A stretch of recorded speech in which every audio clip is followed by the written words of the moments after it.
Hello everyone, this is Himanshu and now you are watching Target with Himanshu. गुड़ांग पर तो आप सर्वे देख ही रहे हैं। एक और सर्वे है, थोड़ा हटकर है, हाई कोर्ट और सुप्रीम कोर्ट के संबंध में है। 50% हाई कोर्ट के और सुप्रीम कोर्ट के 33% जज ऐसे हैं जो चंद घरानों के हैं, बेटे या भतीजे हैं। ये भारत में जुडिशरी का हाल है।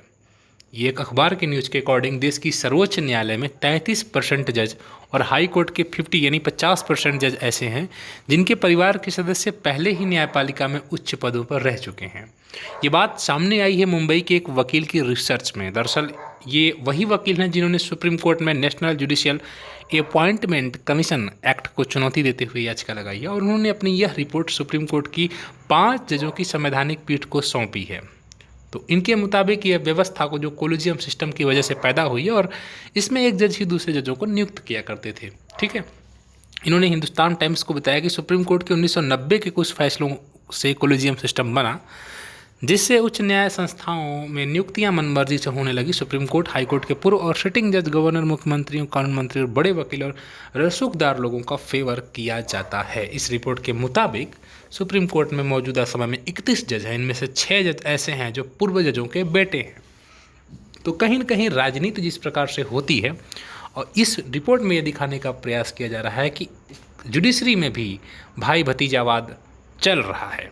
और रिपोर्ट में 13 हाई कोर्ट के 88 जजों की नियुक्तियों की जानकारी है जो या तो किसी वकील, जज या न्यायपालिका से जुड़े हुए किसी व्यक्ति के परिवार वाले हैं। तो कहीं न कहीं ये एक बहुत समस्यात्मक स्थिति है, क्योंकि हर जगह मेरिट पर ही चयन होना चाहिए, चाहे वो कोई भी फील्ड हो।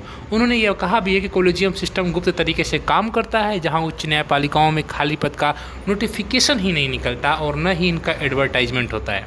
गौरतलब है कि इसी बुधवार को सुप्रीम कोर्ट बार एसोसिएशन की तरफ से पेश वकील ने कोलिजियम सिस्टम पर हमला करते हुए कहा था कि इसमें मेरिट को नज़रअंदाज कर दिया जाता है और ऐसे जज नियुक्त कर दिए जाते हैं जो ऊंचे और बड़े लोगों को राहत देते हैं और आम आदमियों के मामले में नाकाम हो जाते हैं। तो कहीं ना कहीं ये दिखाने का प्रयास किया गया है कि जुडिशरी पर भी इस ऐसी चीज़ों का प्रभाव पड़ रहा है जो कहीं न कहीं एक आम नागरिक के लिए सही नहीं है। इस रिपोर्ट के एक आधार पर सुप्रीम कोर्ट की संवैधानिक पीठ में ये चीज़ जो है प्रस्तुत की गई है। अब इस पर सुप्रीम कोर्ट अब क्या अपना राय देगा, क्या काफ़ी लंबा प्रोसेस होने वाला है, लेकिन इस तरह की चीज़ें हो रही हैं तो कहीं न कहीं एक डेमोक्रेसी में हमारे फ़ायदे के लिए तो नहीं हो सकती, ऐसा इसमें हमारा फ़ायदा तो नहीं हो सकता फिलहाल।